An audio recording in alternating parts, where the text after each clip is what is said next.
Storytellers, join me in this talk with Clau, with Arno Boersma, who is the head of the UNDP Center of Excellence for Small Islands on Aruba. Hi, Global Storytellers. As promised, I am here at the ATAC conference in Aruba, and I have mentioned that during this week being here, I will keep you posted on what global stories that impact global development here on the small island development states Aruba are. So I'm very excited to have a special guest with me. His name is Arno Boersma, who is the head of the Center of Excellence from the United Nations Development Program here in Aruba. So Arno and I know each other, met each other in Washington, D.C. because he previously used to work for the World Bank before his tenure at the UN.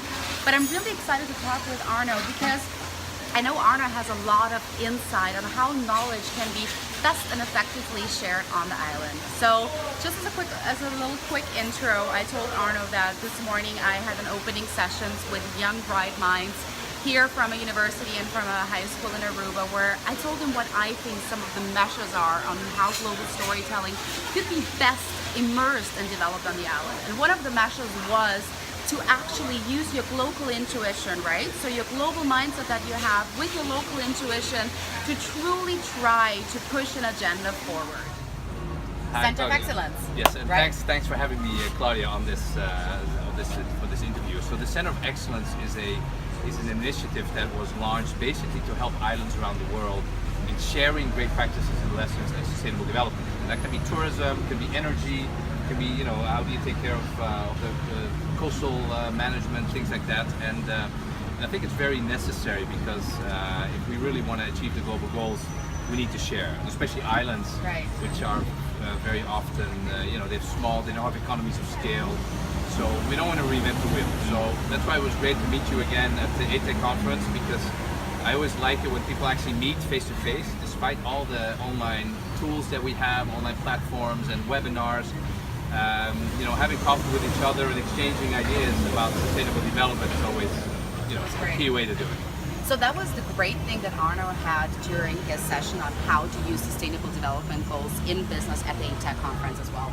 I was really impressed by your session, and I was really impressed by the questions that came afterwards as well, right? Because a lot of startups and entrepreneurs here want to understand on how they can use the sustainable development goals effectively to really entrench that in their business.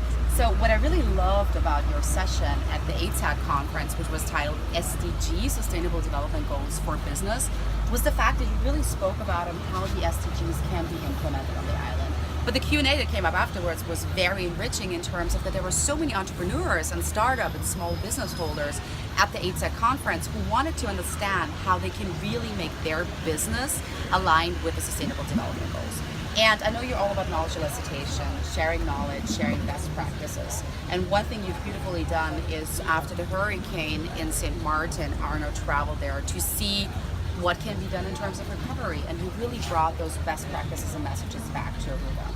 So tell me a little bit of how can get people involved with the Sustainable Development Goals at their Center of Excellence, and what do you think foreign aid for the hurricane relief would look like? That's a lot of questions. But It is. I will, Sorry. I will do my best. No, I think what's very key, and that also came out of the session Right. about SDGs for business, is that for a lot of people it can be kind of an abstract framework, and it only really brings impact and results when you bring it on the ground. So Right. one example you mentioned, I went to St. Martin to see what a center of excellence, like a knowledge center like ours, could do to help.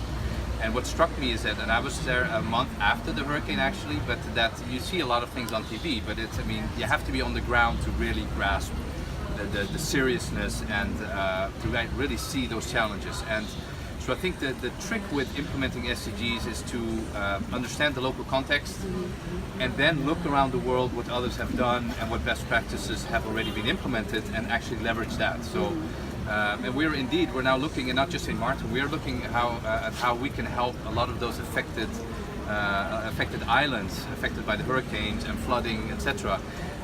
Based on what others have already done, good practices from others. So, and we're hoping to set up some kind of a service or knowledge platform to help connect the dots. And that's great because this knowledge platform will be under the umbrella of the United Nations, and it will be presented at the UN, and then it actually goes into a policy framework as well that you're going to implement on the island, right? So what would you need in terms of sharing knowledge from the people on the island here to achieve this policy framework? How do you raise awareness? Yeah, well, and I think what's good to mention is that on Aruba there's actually an Sdg Aruba Commission. You mentioned that, that's true. So they are responsible for implementing it on Aruba.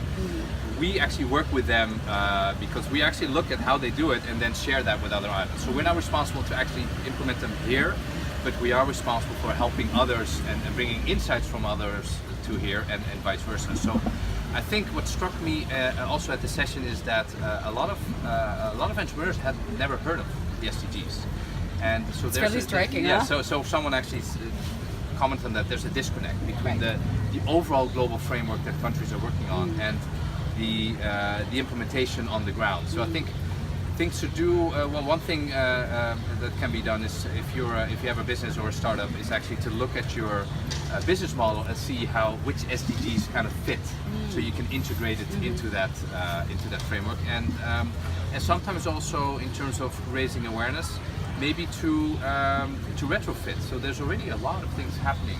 You know, fighting lionfish or building products by recycled plastics, things like that. So it's not like the SDGs came along and there was nothing before. So it's also about taking good examples that are already happening and seeing how they could actually fit into the SDG framework and help actually raise awareness. So it's looking at it from both sides. That's great. And so global storytellers or anybody who is watching this video, that's what I really would like for you to encourage, right? To look out for the Center of Excellence of the United Nations Development Program and actually get involved in seeing what you can do, because that will help you in the process of raising awareness, but you can also educate your community afterwards on what best practices are. So Arno and I had a really interesting discussion about what knowledge sharing elicitation is actually like and how global storytelling for global development could fit into that. How do you see the storytelling process on the island, and how do you think that ties into development? Well, I think storytelling is obviously a key mechanism for sharing knowledge, and it's often said it's the most effective one. It's been around for thousands of years, right? And what I like about it is very often these are personal stories, and these are stories about things that have actually happened. And I think too often in development we talk about abstract things, good intentions, policies, etc. But as soon as storytelling is about things that actually happened, things that went right, things that went wrong, things that others can learn from, and especially when it's a personal story, then that absolutely resonates. And indeed, that's what we are looking for with the Center of Excellence: is what are those stories that can resonate across islands, be it Samoa, Vanuatu, Jamaica, the Seychelles. It doesn't matter. There are great stories, and we would love to hear from them. And that is the beautiful thing about knowledge sharing, elicitation, or storytelling as well, right? That we all have this blanket of cultures and we think we're so different from one another, but actually the stories we share make us united in that sense. Right. So Arno, as the last question and some main takeaways, is there anything you want to tell the audience on how they can get involved with the Center of Excellence, and maybe a main takeaway out of this? Well, sure. Well, maybe the simplest thing is go to our website, sustainablesits.org, and you can sign up for the newsletter, which will keep you informed. But other than that, I do think sometimes it's not a natural tendency for people to share. But I would certainly advise, if there's one suggestion, one takeaway.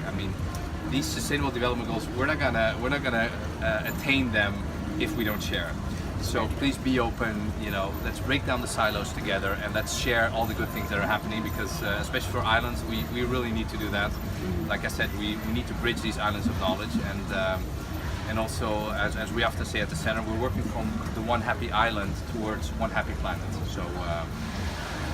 Global storytellers, you heard it. The way Arno shares knowledge on one happy island of Aruba is the way you can implement it within your community and globally as well. So Arno, thank you so much for being on Talk with Cloud today, and I'm looking forward to seeing how policies are being shaped into action here on Aruba. Okay, thank you.